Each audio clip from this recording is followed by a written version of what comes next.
Radhe Radhe everyone, आप सभी का बहुत बहुत स्वागत है।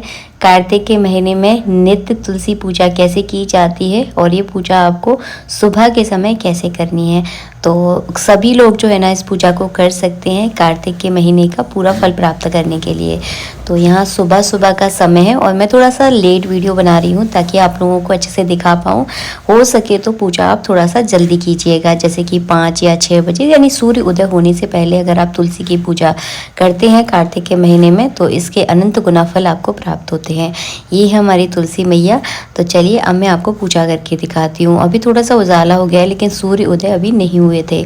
तो चलिए पूजा करते हैं। तो सबसे पहले क्या करती हूँ, मैं जिस जगह मेरी तुलसी मैया रखी है उस जगह मैं जो लाल मिट्टी होती है ना उससे जो है ना मैं जगह को थोड़ा सा लीप लेती हूँ। अगर आपके पास लाल मिट्टी यानी गेरुआ नहीं है तो आप जो है ना हल्दी से भी इस जगह को अच्छे से लीप सकते हैं। तो अपनी सुविधा के अनुसार जो है ना देख लें। यहाँ पर मैंने एक प्लेट ली है तो तुलसी के नीचे जो है ना सालिग्राम भगवान या आप अपने गोपाल जी को जो है ना सुबह सुबह अगर स्नान कराते हैं तो ये पूजा का प्रभाव और भी ज़्यादा जो है ना बढ़ जाता है। हमारे घर में सालिग्राम भी है, छोटे से लड्डू गोपाल भी है। और हाँ, मैं एक बात और कहना चाहूँगी, सालिग्राम की पूजा औरतों के लिए निषेध बताई गई है। तो जो लोग नहीं करते हैं वो ना करें, जो कर रहे हैं वो उनकी मर्जी है। तो यहाँ पर मैं तो लड्डू गोपाल की पूजा करके आपको दिखा रही हूँ। मैंने एक तुलसी का पत्ता लिया है, मतलब तुलसी दल लिया है। थोड़ी सी आपको तिली लेनी है। आज मेरे पास तिली नहीं थी इसलिए मैं इस पूजा में तिली का प्रयोग नहीं कर रही हूँ। आप कोशिश कीजिएगा क्योंकि कार्तिक के महीने में तिली का महत्व सबसे ज़्यादा है। तो सबसे पहले मैंने संकल्प किया है, पूजा का ध्यान करूँगी।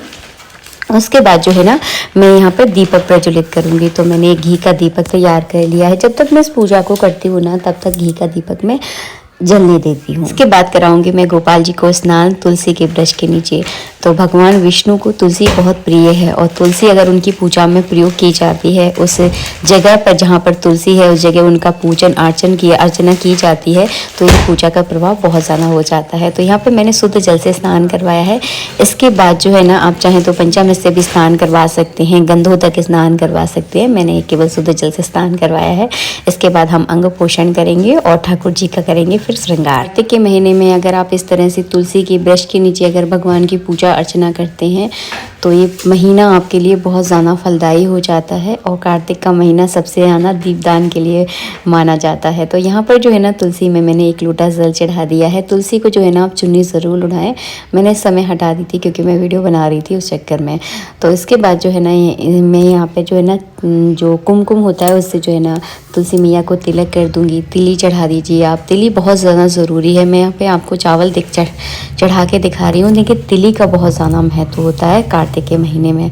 दीपक के अंदर भी जो है ना थोड़ी थोड़ी तिली डालकर जो है ना दान की जाती है। तो तिली का बहुत ज़्यादा महत्व है। सफ़ेद तिली का आपको प्रयोग करना है।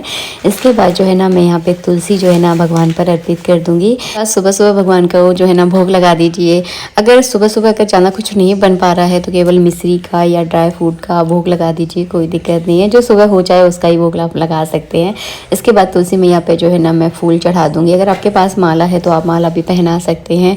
तो ये जो पूजा मैं आपको बता रही हूँ कार्तिक के महीने में अगर इस तरह से सेम इस तरह से अगर आप नित्य पूजा करते हैं, सुबह जल्दी उठकर सूर्य उदय होने से पहले अगर आपकी पूजा हो जाती है तो ये पूजा जो है ना आपकी हर मनोकामना पूरी करने का सामर्थ्य रखती है। बहुत इससे भगवान विष्णु जो है ना बहुत जल्दी जो है ना प्रसन्न होते हैं, क्योंकि भगवान विष्णु को कार्तिक का महीना बहुत ज़्यादा प्रिय है।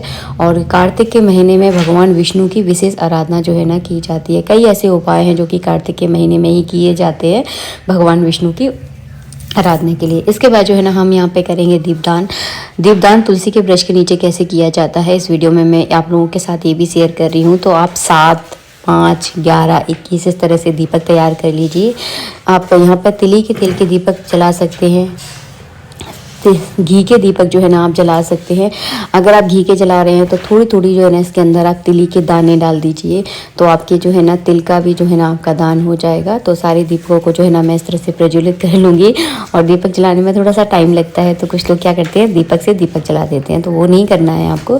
थोड़ा पेशेंस के साथ जलाइए तो सारे जल जाएंगे।